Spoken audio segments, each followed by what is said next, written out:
New Thought Media Network. We are a global broadcast network of positive music, media, and entertainment, inspiring humanity's evolution along the journey of enlightenment and creating a world of love, peace, empowerment, and prosperity for all. New Thought Media Network. Positively inspiring.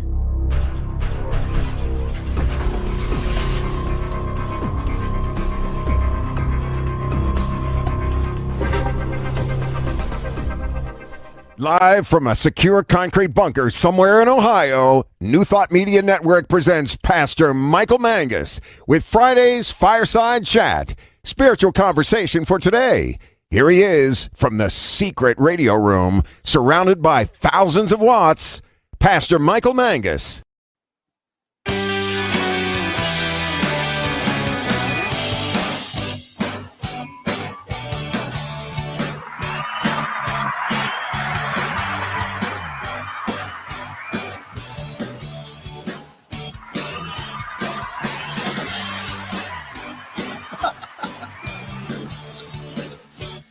Oh, I love that applause button. Well, good evening, everyone, from across the nation and around the world.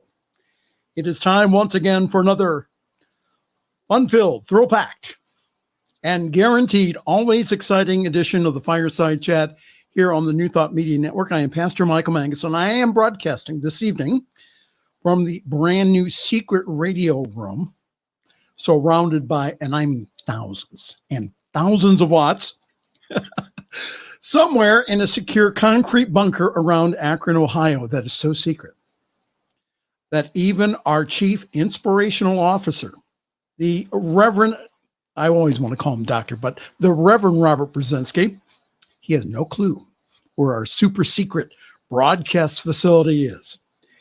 Listen, good to see everyone this evening. We have a wonderful show for you. Please feel free to interact with us by posting your comments below on Facebook. And again, for all my shy people out there, I know you're out there.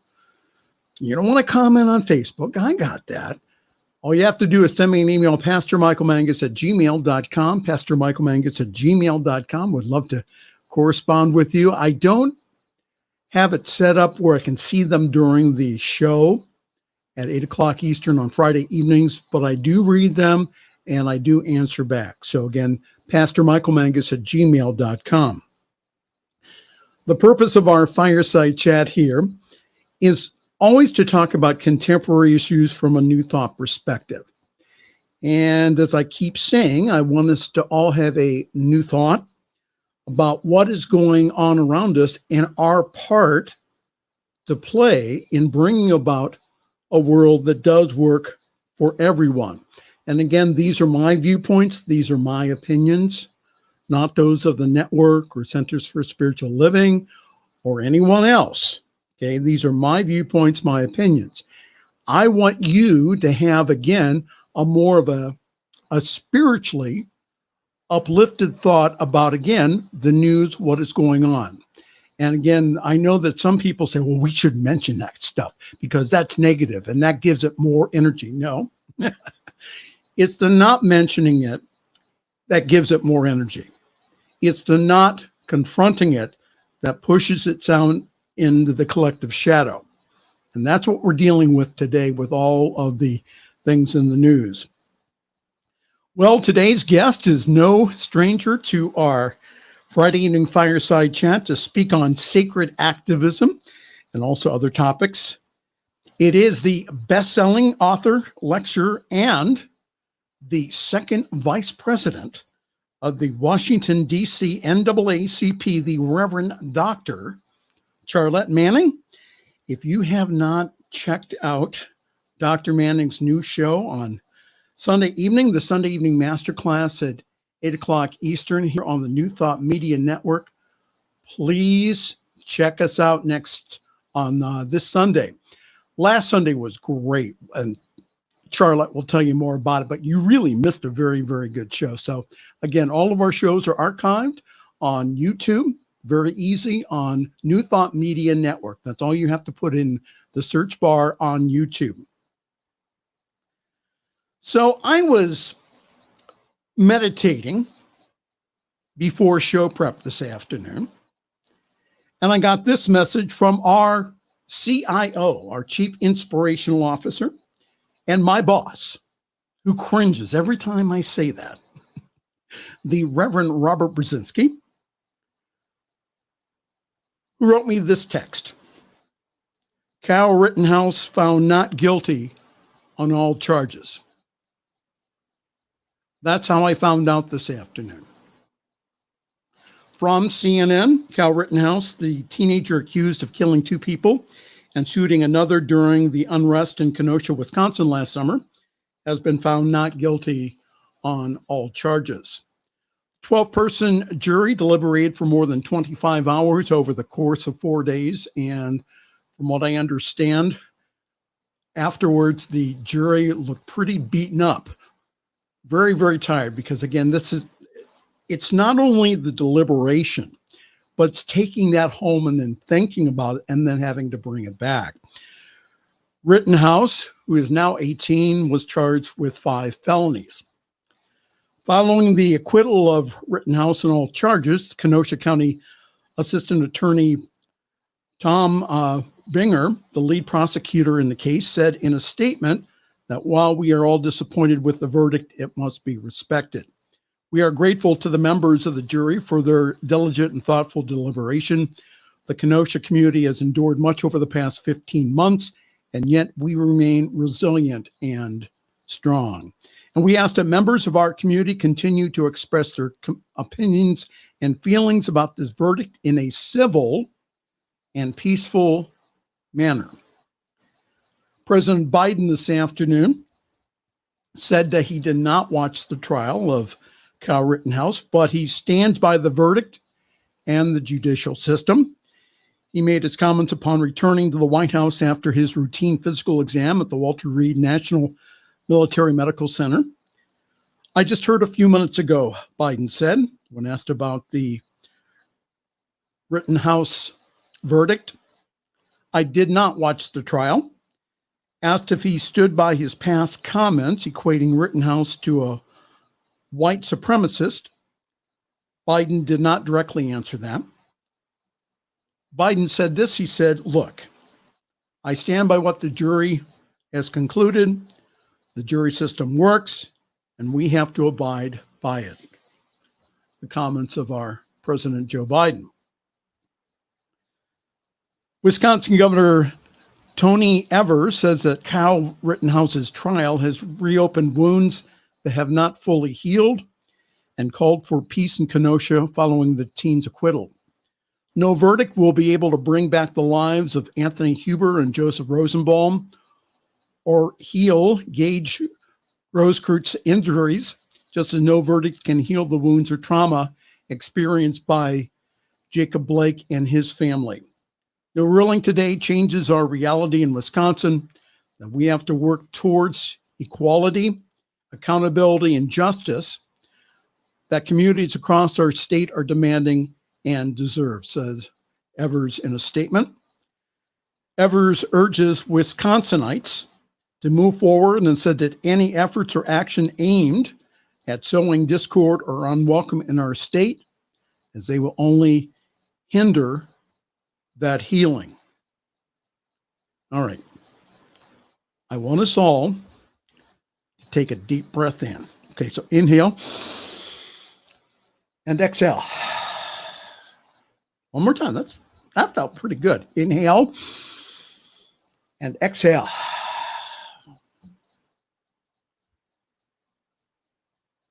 Here in the United States, we pride ourselves in being a country of law and order. Mr. Rittenhouse was put on trial by a jury of his peers that he got to choose through a raffle drawing, which I've never heard of in a court of law, and was found not guilty. And there was also comments in the news about, again, the judge being partial towards the client in this case. So your question is probably this tonight. So where is the justice in all of this, Michael? All right. For this young man, he will have to live with the fact that he killed 2 and injured 1 with his weapon. For Rittenhouse, the legal battles are not over. The families are already starting to lawyer up, and this young man will be in the courts for several years.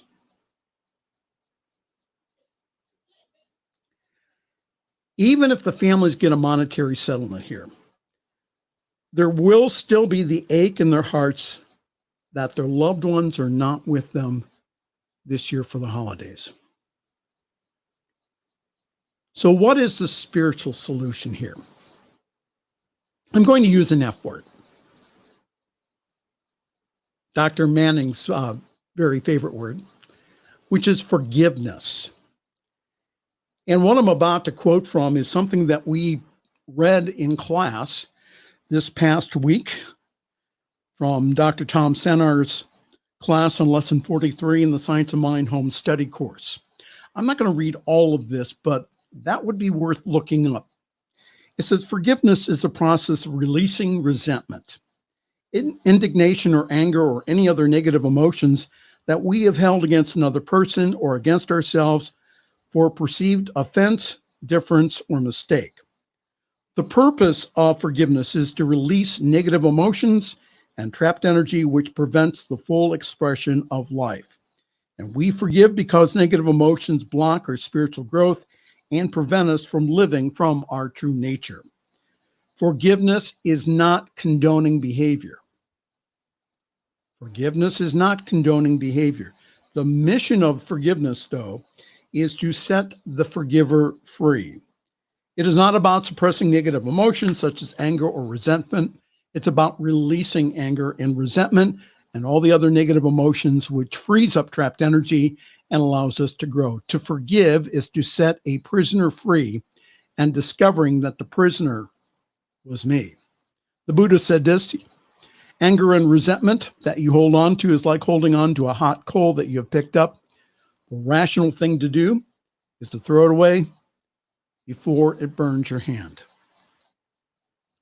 The Bible says this: all have sinned and have come short of the glory of God.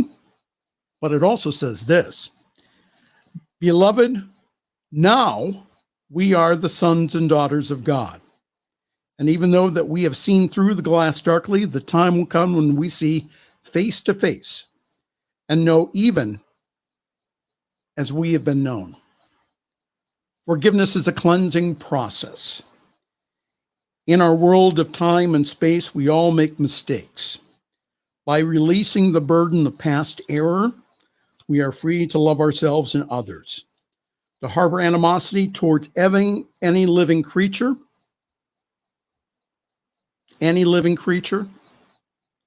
blocks the flow of God's love within us.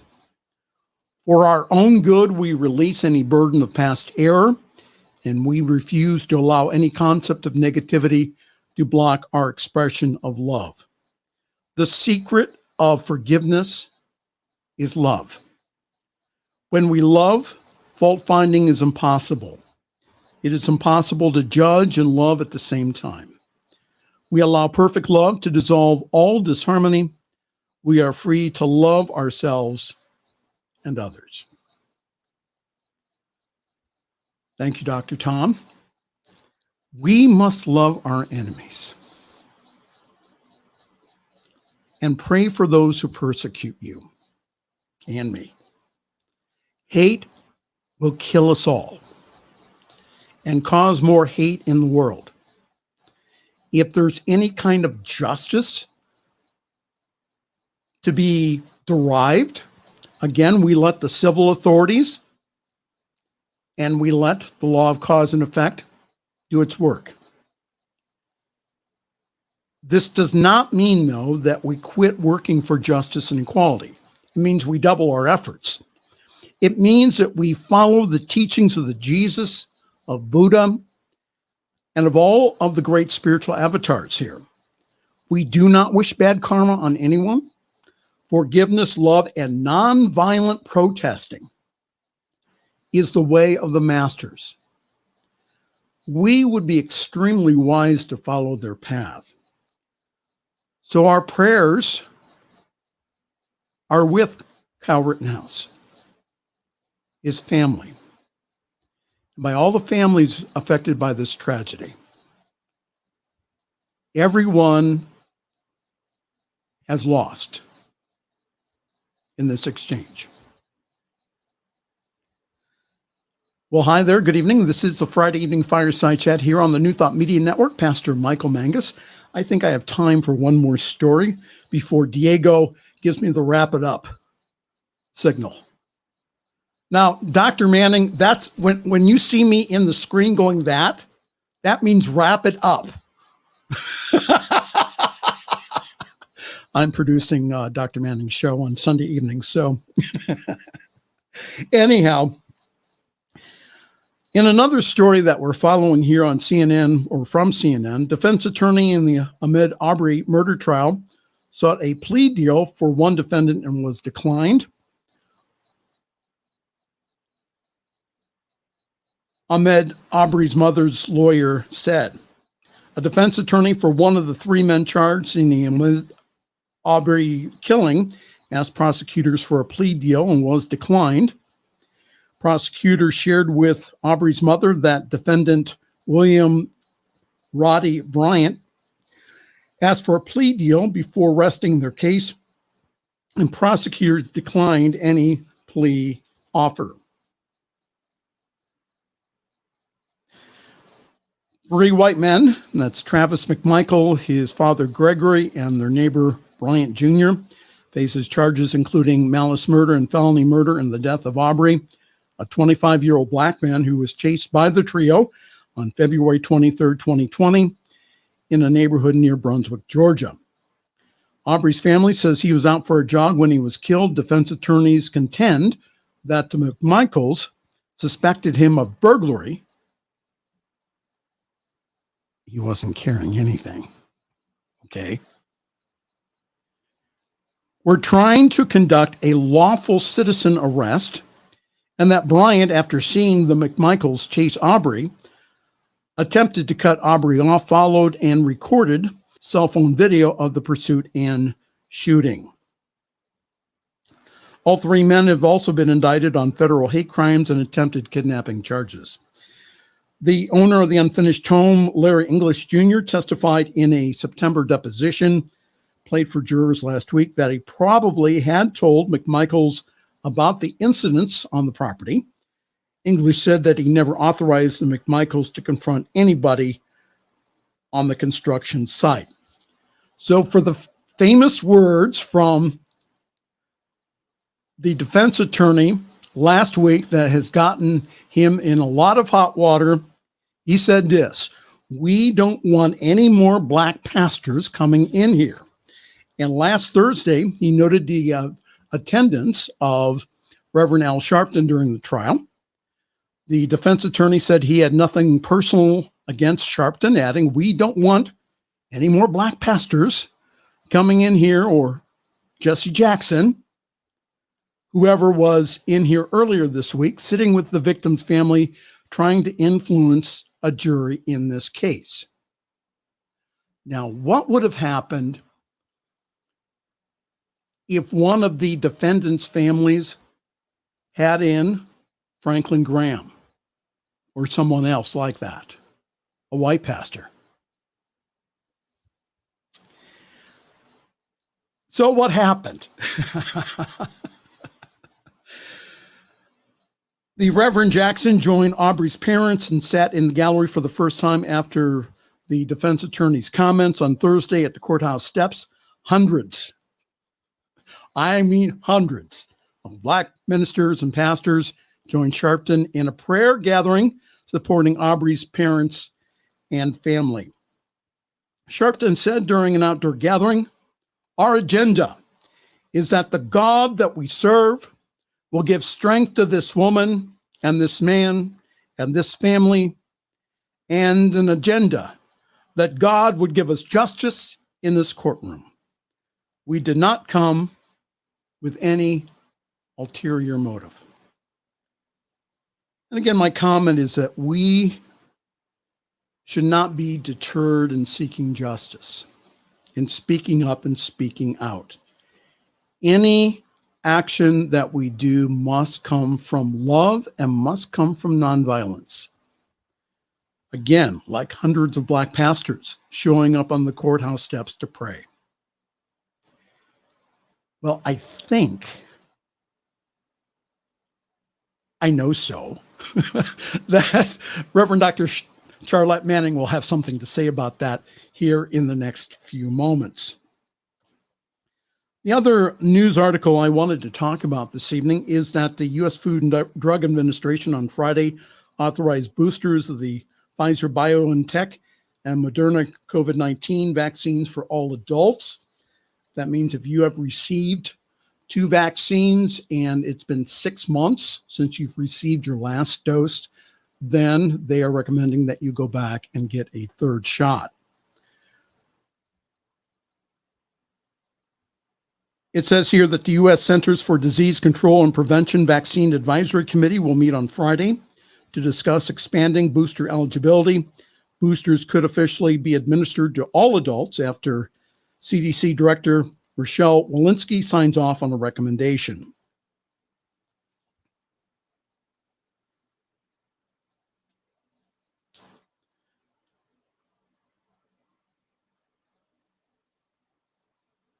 So in the 20 months that we have all been in this, and in the 20 months that I have been doing these Friday evening fireside chats, both in Pittsburgh and also here on the New Thought Media Network, I have always said this: let's follow the science. Let's follow the science. There is nothing, no thing in our New Thought teaching that contradicts getting the vaccine. And again, there's been comments online, comments by ministers. Again, you're talking to one of the students of all the old school writers and also metaphysicians.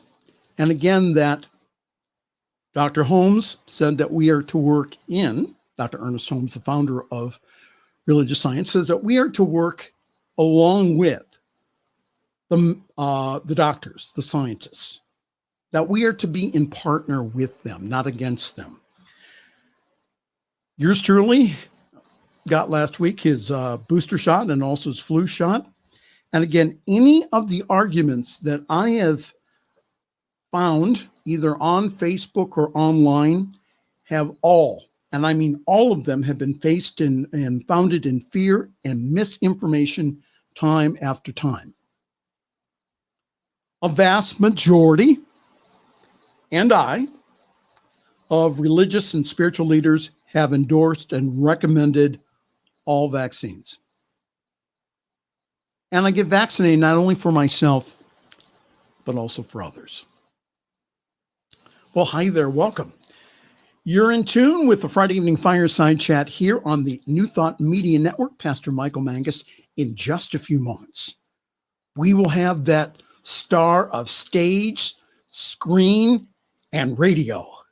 The Reverend Dr. Charlette Manning will be with us here, and she will be sharing with us some things upon, we'll be talking about spiritual activism. That's what we'll be talking about here in just a few moments. All right, time for announcements, and then Diego, we can go to a break here.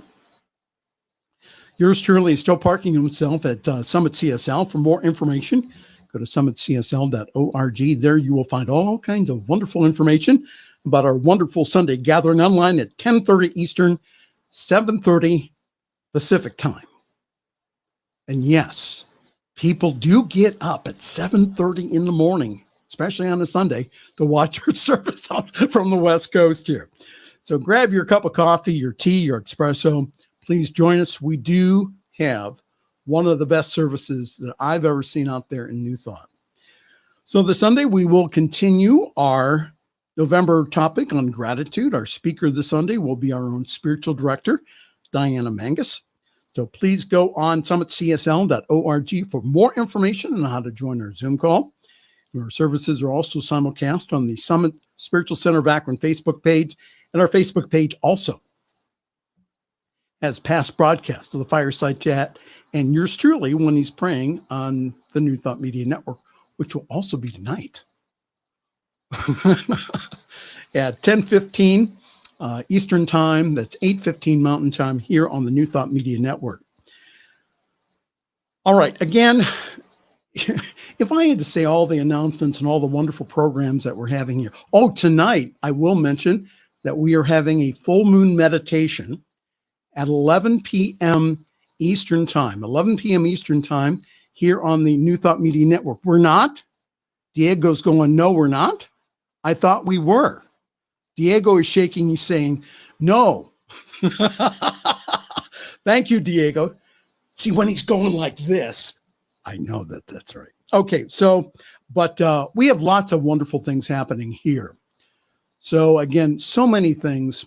Again, we played a promo piece here, beginning of our show about all the morning programs that we have here. We're asking for your support.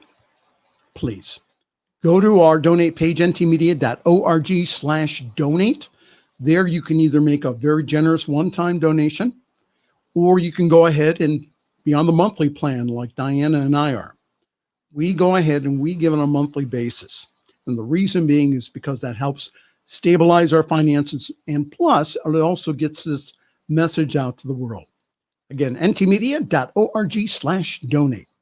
All right, Diego, time to go to break. This is the Friday evening Fireside Chat here on the New Thought Media Network. New Thought Media Network is on the rise. We're looking to grow with you. Do you have technical media experience or perhaps a desire to learn? Are you willing to volunteer your precious time and attention? We share this message to benefit all. If you possess a computer with a camera and a microphone, we will share our knowledge with you. Behind the scenes or being the star, let us bless our one. Contact us at info@ntmedia.org.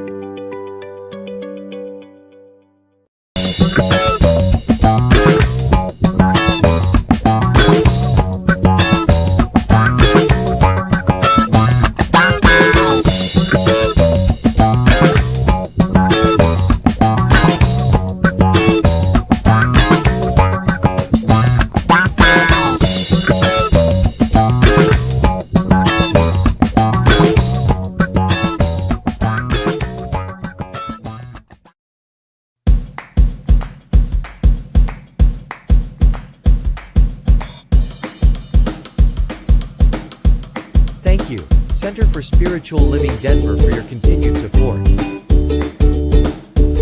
Thank you, Center for Spiritual Living Midtown Atlanta, for your monthly contribution. Thank you, Center for Spiritual Living North Jersey, for your monthly contribution. And Suze Ajay, thank you for your very generous donation.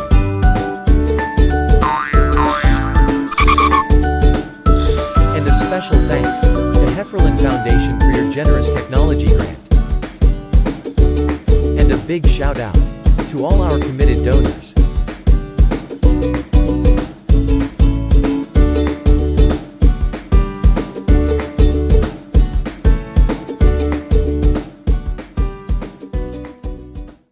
The views and opinions expressed by Pastor Michael Mangus are generally right. However, they are his own and do not reflect the views and opinions of New Thought Media Network, Centers for Spiritual Living, or any other person living or dead. As they say in the 12-Step Recovery Program, take what you like and leave the rest. Here again is Pastor Michael. And like always, it is my pleasure to introduce my good friend and also best-selling Amazon author, lecturer, and also the star of the brand new program here on the New Thought Media Network, the Sunday Evening Masterclass. It is my pleasure to introduce my good friend, the Reverend Dr. Charlette Stokes Manning. Yay! Hello. Woo! Oh, do we have a lot to unpack? Well, I'm just going to let you listen. I'm going to go get a nice cold drink, and then you can go ahead and you can talk for the rest of the the rest of the hour here. So your comments on the Kyle Rittenhouse acquittal today. Well, let me start here because I think that we had spoken earlier, and I said to you, I'm a whole different consciousness, mindset, reactor than I was in my 20s and my 30s. Now, most people don't know, or maybe they've forgotten, that Dr. King was 22 years old when he started. Yes. Yes. Southern Leadership, Southern Nonviolent Coordinating Committee, SNCC. And John Lewis was 19 years old. So this was activism, social disobedience from the college kids' perspective. Yes. And I remember, growing up in a household where, I grew up in Alexandria, Virginia, which is 4 miles from downtown DC. And I grew up in segregation. I mean, there was integration once you cross the 14th Street Bridge, but there were colored and white bathrooms in Alexandria, Virginia. We couldn't go to the movie theater. We had to take 2 buses and all of this to go to the skating rink in Washington, D.C. So let me say, and it may sound peculiar to some, and some of your audience will clearly understand that the verdict today was no surprise to us. But let me start by this, because I am an international religious studies scholar. My doctorate of divinity is in international religious studies. Not from the pastor point of view, but I've studied all religious traditions, some more than others, but basically I've been involved in most of them. But my orientation began with scripture, the Bible. And I want to share one scripture that my grandparents read to me very early age. Now, and I preface it by saying this: I believe in God, the Father Almighty, creator of heaven and earth. I believe that there's a power and a force greater than myself. That God, the only difference between me and God is God created me. I didn't create God.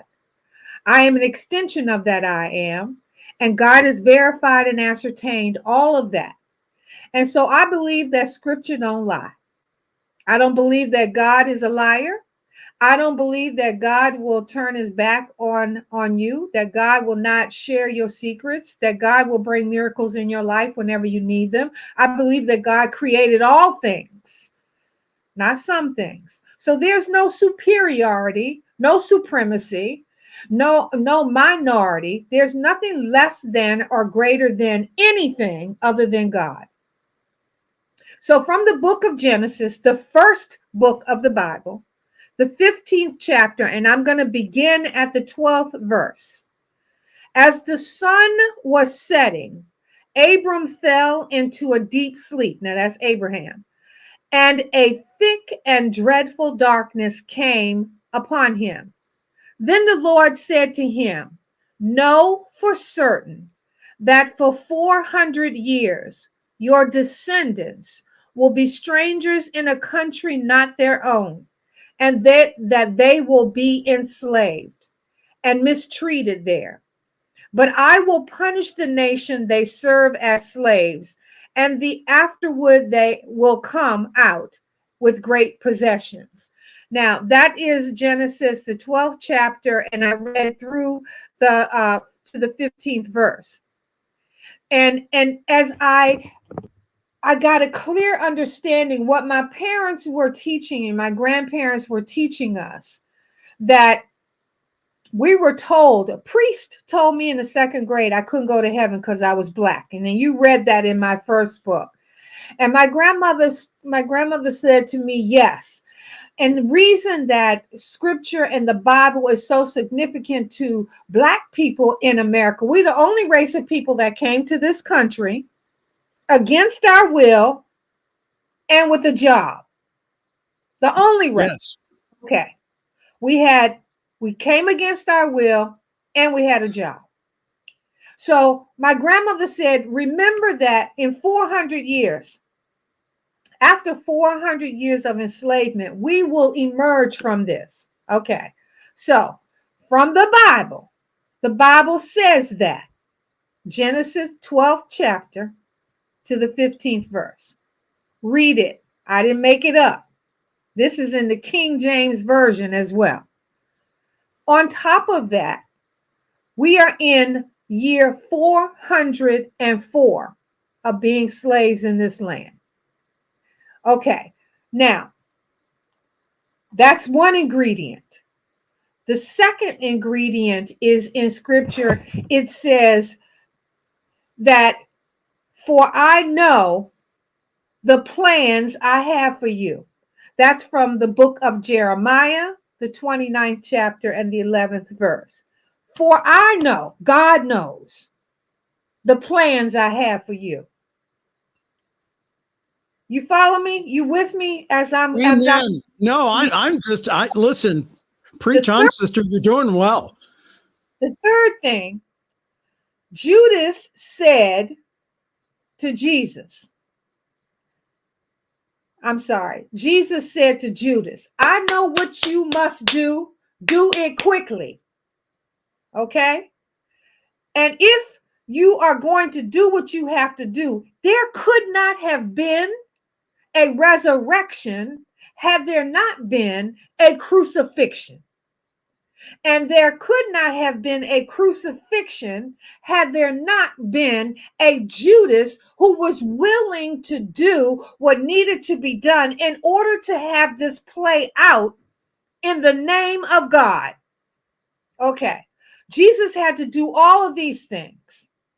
We had to experience these things in order to come into a new consciousness, a new understanding. Now, you know, Marianne Williamson is one of my greatest teachers. She's the one that put me out here into this world. She is my dear friend. And, you know, we're going to talk to her a little bit later on, not tonight, but, you know, I'm going to get Marianne to come on and talk about sacred activism as we as truth students are learning and are becoming more attuned, because this is our time now. Now, Deepak Chopra, Marianne made this statement on her newsletter the other day. She said, I heard Deepak Chopra say that humanity is at a minute before extinction.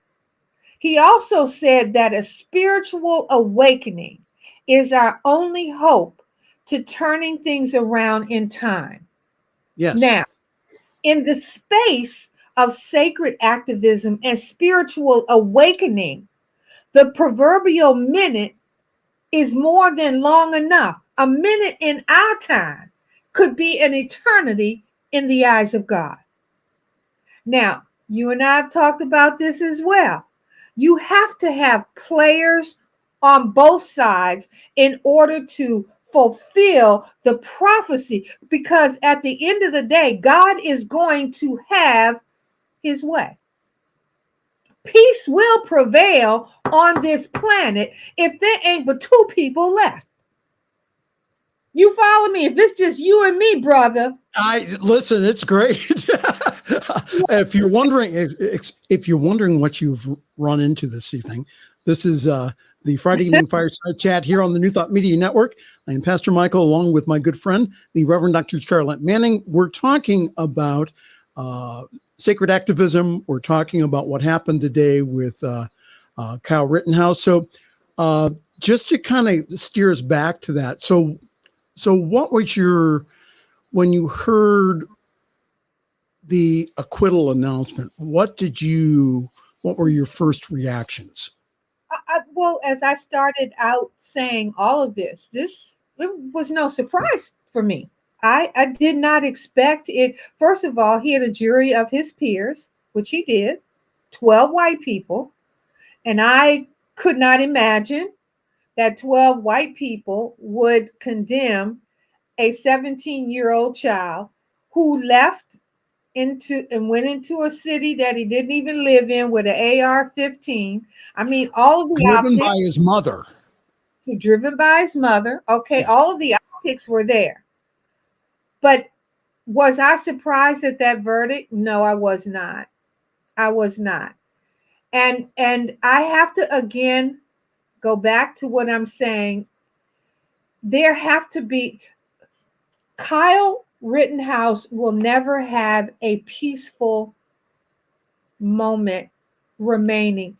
I cannot imagine. I mean, it is going to take a ton of therapy to get that child into a mindset because his brain is not even fully developed yet. No. So it is going to, his punishment was not being convicted. In fact, his punishment was being found innocent, in my word. Because if he had been found guilty and was sentenced and went to jail, he did his time, he'd get out of jail, he could go on with his life. Right now, he has to live this for the rest of his life. And his attorney said today that this family will no longer live where they're probably going to have to leave town. The attorney has said he's had death threats. You know, there have been death threats again on both sides of this debate and this argument. And as you and I said, we don't have healthy debates anymore. You're either for or against. You are either a liar, liar, pants on fire. And if you're a liar, then you have a right for me to threaten your life. My heart goes out to him. I honestly, I want to, and I'm being very sincere. You know, my heart goes out to him because I can tell you this. If his intention was to go to Wisconsin and to create havoc and to do exactly what happened, and even though he said it didn't happen the way that it did happen, he's got to live with that because at the end of the day, you can lie to me, you can lie to you, you can lie to the world, but you can't lie to God and you can't hide from God. So I pray for him, and I'm not being airy-fairy when I say this because I know it's not going to be easy for him for a long time to come.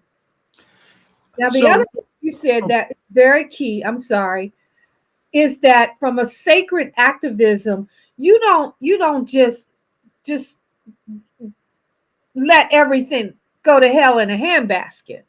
You still are an activist. You still speak your truth. What he did, regardless of whether he was found innocent or not, was wrong. It was wrong. He made himself a moral authority that gave him the permission to take a human life. That is wrong. The commandment says, "Thou shalt not kill.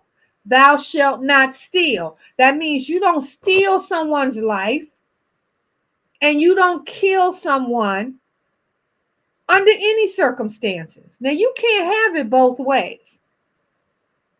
Okay, so my whole thought process around that is that we need to pray for, you said it, pray for your enemies, love those who persecute you.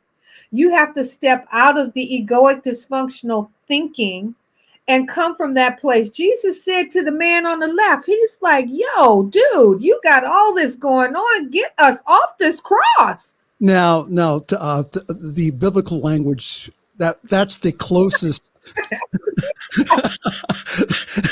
That's the closest to the vernacular that we got. Yo, dude. Okay, just wanted to let you know that. Go ahead. Yeah, come on. You have the power. You talked about you, the King of Kings, and get us down off this cross. But it was the man on the right that said, look, this dude hasn't done anything wrong. We here because we deserve to be here.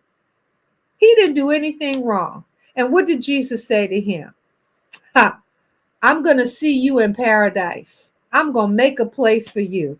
And yo, brother, by the way, I'm going to look out for you too, because you need my help more than the brother on the right. Okay.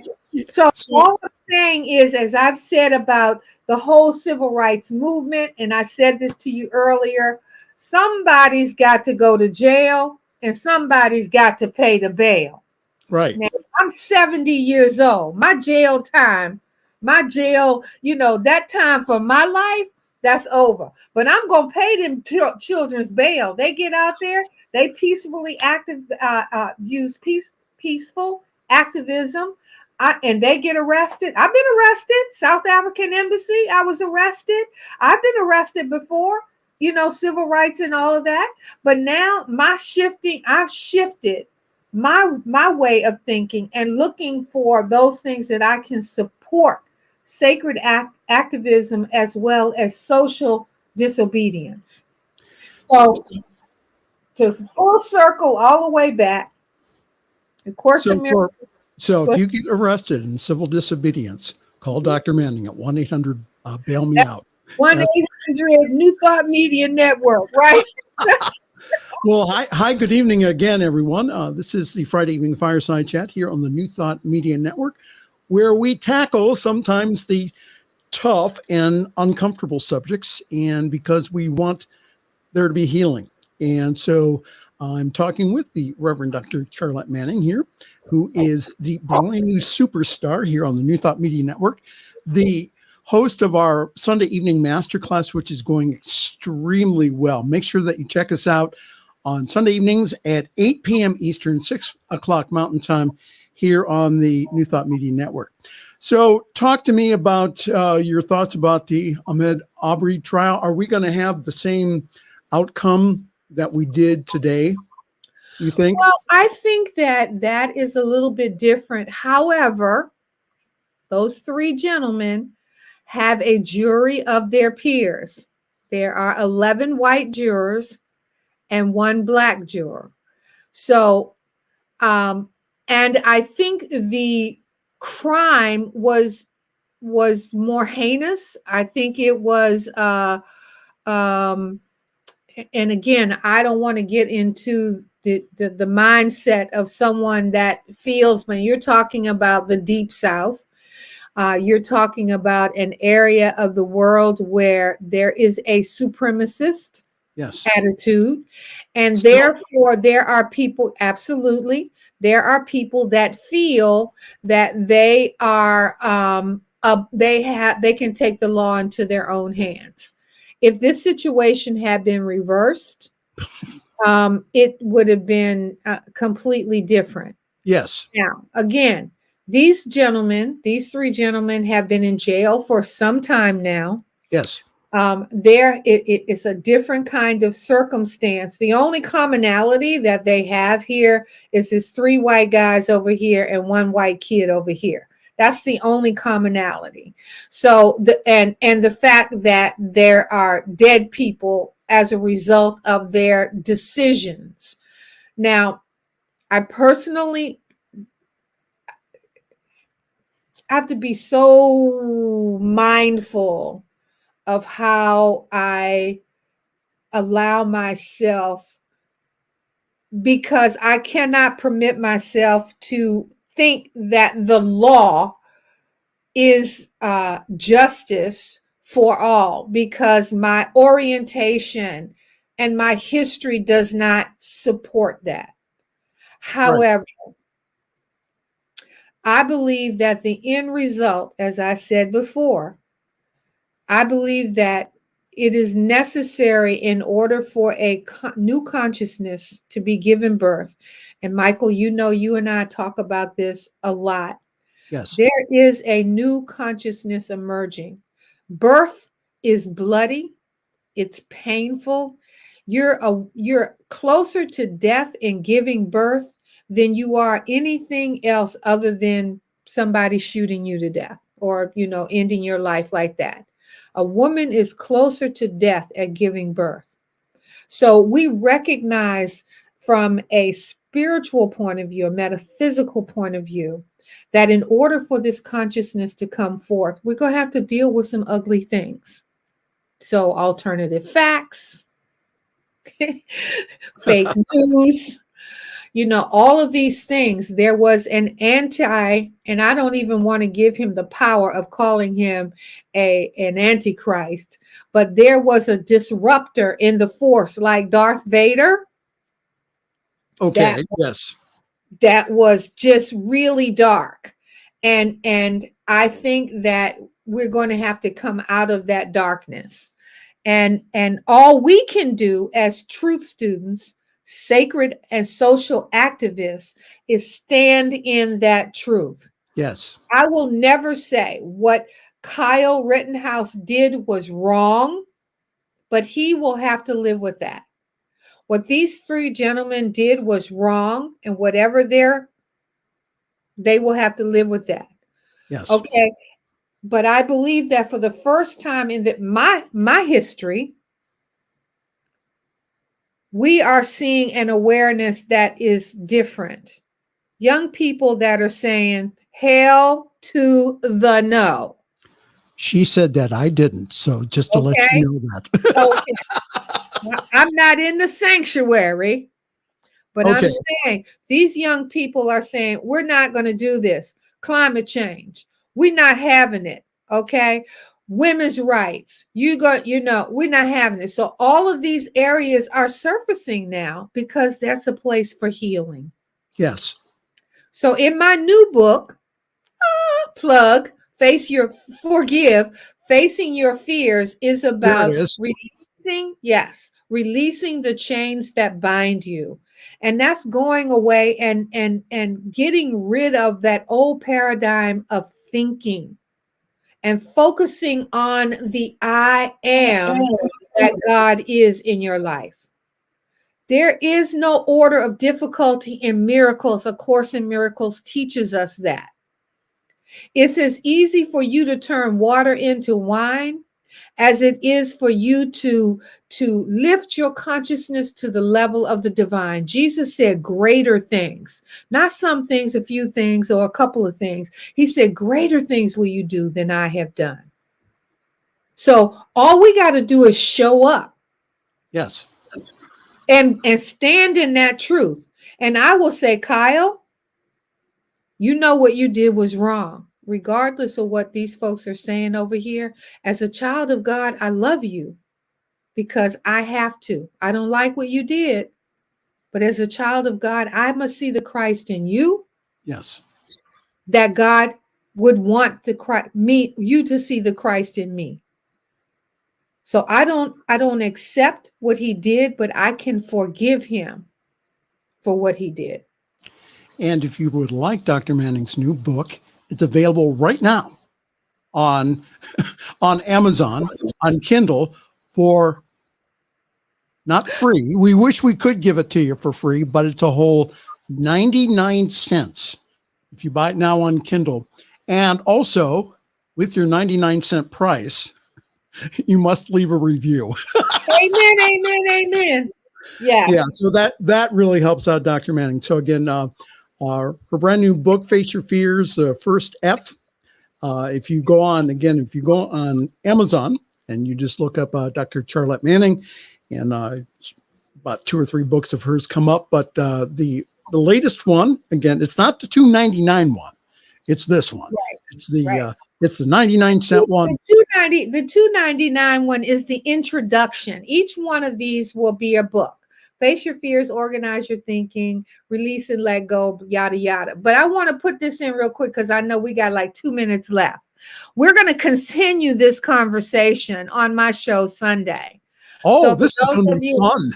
That's right. So we're going to continue this conversation because I believe that, some of the layers over the next 24, 48 hours are going to be peeled back. Yes. And all of this. And once we can get out of the emotion and we start looking at some of the particulars in this case and why people saw it this way and that way, and we'll have plenty to discuss going into that. So on Sunday night. Yeah. So one question here before we have to go. Mm-hmm. So the defense attorney getting up in open court and saying that we don't want any more black pastors in this courtroom. Well, you see, and that's because Al Sharpton showed up, well, and then Jesse Jackson, yeah. again at the request of the family, Mhm. to sit quietly in the courtroom and to support the family. And so so he goes ahead and he says, well, we don't want any more black pastors in here. I'm going, why did you say that? And then again, what happened was you had last Thursday, you had hundreds That's right. of black pastors. We had a picture. Reverend Jackson had not planned to go there. It wasn't until he called his name. Reverend Jackson just got out of the hospital. He and his wife both had COVID. He has Parkinson's disease. I mean, he is not well himself. However, and by the way, I was Reverend Jackson's campaign manager in 1984 and 88 when he ran for president of the United States. Plug. So my activism goes way back. But the worst thing in the world you can ever do is tell a black person they can't go somewhere, they can't do something. Or have your pastor come and support you. Yeah, especially at the request. But again, that's that sense of entitlement. You're talking about an over 60 white male. He probably, if it had been a woman in there, said, we don't want no women pastors up in here. I mean, some things are just stupid, but he just exposed himself. And fortunately for some, unfortunately for others, he just opened up Pandora's box. He just let everybody see what a racist bigot he is. Just like the judge in Kyle's case. I mean, they just let you know who they are, but you can fool some of the people some of the time, a lot of the people some of the time, and most of the people some of the time, but you can't fool all the people all the time. And all it takes is a consciousness of awakening. And that's that's the sacred conversation that's happening right now. We are awakening to the truth. So if you'd like more information, we'll talk about this more on Sunday evening during the Sunday evening masterclass here on the New Thought Media Network. Again, Charlotte's new book is out, Facing Your Fears. It's out on Amazon for a whole 99 cents. Okay. Download. That's the Kindle version. Yes, download and also leave a very nice review. That would be greatly appreciated because again, that the metrics and all that other stuff that they do on Amazon, again, that helps with the book sales. Okay. So just make sure that you again, download that. Dr. Manning, we're done. We're out of time this evening. Again, thank you so very much. It is I love you, love you, love you. Diego, you're the man. I love you both. I would do anything in the world for you. That. Oh, he's giving you a big kiss in the background. Mwah, mwah. Okay. All right. I'll see you Sunday night. Yeah, thank you. Thanks for joining us this evening for Friday's Fireside Chat with Pastor Michael Mangus. Join us again next week at 8 Eastern, 6 Mountain for more spiritual conversations for today. For more information and replays of past shows, please visit the New Thought Radio and Media Network's Facebook page. Until next week, may God bless you richly and abundantly.